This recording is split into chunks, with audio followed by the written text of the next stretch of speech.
তবে ব্রাজিলিয়ান অনেকেই চায় না আর্জেন্টিনা জিতুক, কারণ আমরা চাই ব্রাজিল জিতে আসুক। আর্জেন্টিনা ব্রাজিল মুখোমুখি হলে সেদিন হবে বাংলাদেশে একটা ঈদের দিনের মতো। আর আমরা অলওয়েজ চিন্তা করি যে ব্রাজিল জিতে আসুক, তো হয়তো সম্ভাবনা আছে ব্রাজিলের সাথে এবার পড়তে পারে। তো বাংলাদেশে শতকরা 60% হলো আর্জেন্টিনা, 30% ব্রাজিল, আর অন্যান্য দল হলো 10%। তো এইবার বিশ্বকাপে মেসি সর্বোচ্চ গোলে এগিয়ে আছে এবং আমি মনে করি ফাইনাল পর্যন্ত যদি যাইতে পারে, তো এবারও এই পর্যন্ত যে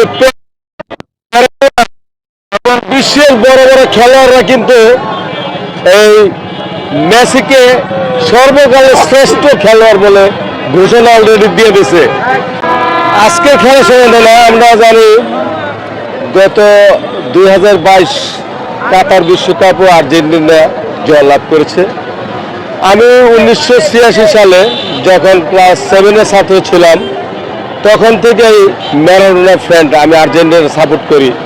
এবং গতবার আমি যেদিন সৌদি আরবের সাথে হেরে গেছিল সেদিন বলেছিলাম যে আর্জেন্টিনা জিতবে, কারণ 36 ম্যাচ বছর পরে 36 ম্যাচ অপরাজিত থেকে ম্যাচের শেষ খেলা ছিল। তবে এবারও চান্স পেয়েছে। সব ধরনের খেলার খবর পেতে সাবস্ক্রাইব করুন, সঙ্গে থাকুন খেলার পাতার।